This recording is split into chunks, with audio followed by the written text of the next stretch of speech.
Victor Slade walked into that boardroom believing he owned the room, the building, and every person inside it. He walked out with nothing, no empire, no allies, no dignity left to his name. What he never understood, not even at the very end, was that the woman he had spent 6 months publicly mocking as Dante's fat little lawyer had been holding the detonator the entire time. She had simply been waiting for him to gather enough powerful people in one place to make the explosion worth watching. This is the story of Margot Callahan. She came to Dante Ferraro's operation 3 years before any of this happened, through a referral from a federal judge who owed Dante a favor he would never put in writing. Margot was 34, stood 5'5", and carried herself with the particular stillness of someone who had long ago decided that the world's opinions about her body were neither interesting nor relevant to the work she intended to do. She was full-figured and unhurried, and both of those things were, in ways Victor Slade would only understand far too late, deliberate weapons. Her background was financial forensics. 12 years of dismantling corporate fraud before she pivoted to private practice, which was a polite way of saying she began working for people whose accounting problems were serious enough to end in either a verdict or a body. She had a memory for numbers that other lawyers found unsettling, and a habit of sitting quietly in rooms while men talked, taking no notes, asking almost no questions. They always assumed she wasn't following. She was always following everything. Dante noticed her method within the first month. He said nothing about it. He watched her the way a careful man watches something he doesn't fully understand yet. With patience and a private alertness he showed to almost no one. Victor Slade was the kind of man who had built his position entirely on the fear others felt in his presence, and who mistook that fear for respect, which is perhaps the most dangerous confusion a powerful person can make. He controlled 3 legitimate real estate firms on the North Side and used them to launder money for half a dozen interests that would never appear on any incorporation filing. He was 51, silver-haired, and had the polished ease of someone who had never once in his adult life been made to feel small. That untouched quality made him cruel in specific, surgical ways, the kind of cruelty that doesn't announce itself as cruelty, but presents itself as honesty. The first time he met Margot was at a dinner at the Meridian Club, one of those rooms where the tablecloths cost more than most people's monthly rent, and the real business happens in the pauses between sentences. Dante had brought her as his legal counsel. Victor arrived with 2 of his own people, and immediately did what men like him always do when they spot a soft target, he calculated. He looked at Margot across the table and smiled the smile of a man who believes he has already understood everything worth knowing about another person. "Ferraro," he said, not bothering to address her directly. "I didn't know you'd taken on a plus-size paralegal. Is she here to take notes, or did you just need someone to carry the briefcase?" The laughter that moved around the table was the worst kind, low, uncomfortable. The sound of people who knew it was wrong but were too afraid of Victor to say so. Margot set down her wine glass with the precise, unhurried care of someone placing a chess piece. She looked at Victor Slade for one long moment and said quietly, "The briefcase is fine where it is. So am I." Then she returned to her menu. Dante's jaw tightened. He said nothing. He was looking at her, not at Victor. Here is what psychologists who study workplace contempt have documented repeatedly. Public humiliation of this kind, the kind delivered in front of witnesses, dressed as a joke, directed at the body, does not simply wound pride. Dr. Linda Hartling, in her research on humiliation at the Stone Center at Wellesley, found that this specific type of public shaming activates the same neural threat response as physical danger. The body reads it as an attack. What distinguished Margot in that moment was that her nervous system did not run, it cataloged. Over the following weeks, Victor made a habit of the joke. At every meeting where their paths crossed, and their paths crossed often because Dante and Victor were uncomfortably negotiating a territorial arrangement over a stretch of the South Loop, Victor found his version of the same line. She was the big one. She was Ferraro's insurance policy, wide as a policy ought to be. He said these things in front of lawyers, city officials, men who owed Dante money, men who owed Victor everything. He said them because every time, Margot absorbed the words without visible damage. And he had decided that meant she had no power to retaliate. He had decided her stillness was weakness. It was the last significant mistake of his professional life. What Victor did not know, because Margot had gone to some care to ensure he would not, was that she had spent those same weeks building something. She had access to Dante's financial records as his counsel, but she had also been given, quietly and without fanfare, access to the documentation surrounding the territorial negotiation itself. Every contract draft, every property filing, every shell company that appeared in the margins of the arrangement. She had been reading them the way she read everything, completely, retentively, and with the particular interest of someone who suspects the numbers are not adding up. They were not adding up. Victor Slade had been running a second set of books against the negotiation. He was using the proposed joint territory as cover to funnel money through 3 of his Northside properties in a structure that, once completed, would give him controlling interest in an asset that was supposed to remain jointly held. He wasn't just planning to cheat Dante. He had already started. The infrastructure was in place, the transfers had begun, and he had timed it so that by the date of the final signing, Dante would be legally bound to an arrangement that was already hollowed out from the inside.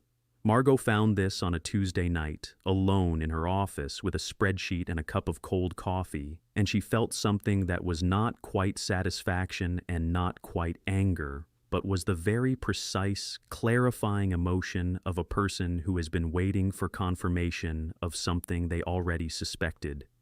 She did not tell Dante, not yet. What she did instead was prepare. She spent 2 weeks building a document so clean, so sourced, and so structured that it could be handed to a federal prosecutor, a civil court, or a room full of real estate investors and be understood with equal speed by any of them. She cross-referenced every transfer, traced every shell company back to its origin, mapped the full timeline of Victor's plan in a format that was not just accurate, but devastating in its clarity. She worked quietly. She asked no one for help. She gave no indication to anyone, including Dante, that anything had changed. Nobody watching her during those 2 weeks would have seen anything different. That was, again, entirely deliberate. The final negotiation was scheduled for the private conference room of a law firm on Michigan Avenue. Neutral ground, chosen by Victor's people, which Margot had agreed to without objection. 14 people in the room, Dante's side, Victor's side, 3 attorneys, 2 city officials whose presence gave the thing a gloss of legitimacy, and 1 representative from a private investment group that was prepared to finance the joint arrangement once the papers were signed. Victor arrived 5 minutes late, which was his habit, because a man who makes other people wait is signaling something about where the power sits. He looked around the room, saw Margot seated at Dante's left, and permitted himself one small, quiet smile before he sat down. "Let's get this done," he said. "I assume everyone's had a chance to review the final terms." Margot opened her briefcase. "There's one item that requires clarification before signatures," she said. Her voice was even, not warm, not hostile. The voice of someone stating a fact about weather. Victor looked at her for the first time with something other than contempt. There was a flicker, not alarm, not yet. Just the faint recalibration of a man who has dismissed something and finds it suddenly standing in front of him at full height. "The clarification," Margot continued, "concerns the Meridian Holdings structure, specifically the transfers executed through the Lakeshore Trust accounts over the last 9 weeks. She placed a document on the table, then another, then a third. Each one was tabbed, labeled, and dated. "I've mapped the full arrangement, including the beneficial ownership chain that terminates ultimately in a controlling position Mr. Slade's firm would hold exclusively under the current structure, which is not what the agreement specifies." Silence. "I've also taken the liberty," she added, "of preparing a summary for the investment group's legal team." They received it by email at 9 this morning. The representative from the investment group was already looking at his phone. This is what Robert Cialdini, in his foundational work on influence and persuasion, identified as the principle of commitment and consistency. the deep human aversion to being caught in a contradiction in front of witnesses. Victor Slade had spent 6 months establishing himself in these rooms as the dominant intelligence. What Margot had just done was not merely expose a fraud, she had done it in the one room, in front of the one audience, where his collapse would be total and irreversible. The dissonance moved across Victor's face in stages that were almost clinical to watch. The first instant of not comprehension, then the rapid reassembly of composure, then the moment where the composure failed to hold, then something beneath it, not anger, but a kind of exposed rawness that was far worse. He understood what had happened. He understood that the woman he had chosen as his easiest target had been the instrument of his destruction, and that she had let him keep mocking her while she finished building it. "This is," he started. "Documented," Margot said. "Thoroughly." Dante spoke for the first time since the meeting had begun. He said 2 sentences to his attorney, very quietly, and then he looked at Victor with the particular expression of a man who has been patient for a very long time and is now done being patient. What followed took 4 hours and was handled entirely through lawyers. Victor Slade's arrangement collapsed entirely. The investment group withdrew, the city officials found reasons to be elsewhere, and 2 of his own attorneys asked to be excused from the table. By early evening, the territorial negotiation was dissolved on terms that, somehow, worked out to be almost entirely in Dante's favor. Victor left without speaking again. His silver-haired composure was intact in the way that a building facade can be intact after something structural has failed inside it. He would spend the next 18 months trying to rebuild. He would not succeed. The documentation Margot had prepared was thorough enough that it complicated his relationship with every financial partner he approached. It did not put him in prison. It did something, in some ways, more precise. It made him small. In the rooms where smallness is the only thing that truly matters, it made him very small indeed. Dante found Margot in the lobby afterward, putting on her coat. He stood beside her for a moment without speaking. He had, over 3 years, grown accustomed to her silences. He was less accustomed to the specific quality of this one. The silence of someone who has been carrying something heavy and has just set it down. "How long did you have it?" he said. It was not quite a question. Long enough to make sure it held. He looked at her the way he had looked at her in that first month, that private, patient alertness, except that something in it had shifted. What had been observation was now recognition. John Gottman, who spent 4 decades studying the formation of deep human bonds, found that what he called turning toward, the moment when one person fully orients their attention toward another, not just their body, but their understanding, is the single most reliable predictor of attachment. Dante turned toward Margot in that lobby and did not turn away. "I want you across the table from me," he said. "Not beside it. Across it." "Equal weight on both sides." Margot buttoned her coat. "That's a better offer than the one you made 3 years ago." 3 years ago, I didn't know what I had." She looked at him for one long moment. "No," she agreed. "You didn't."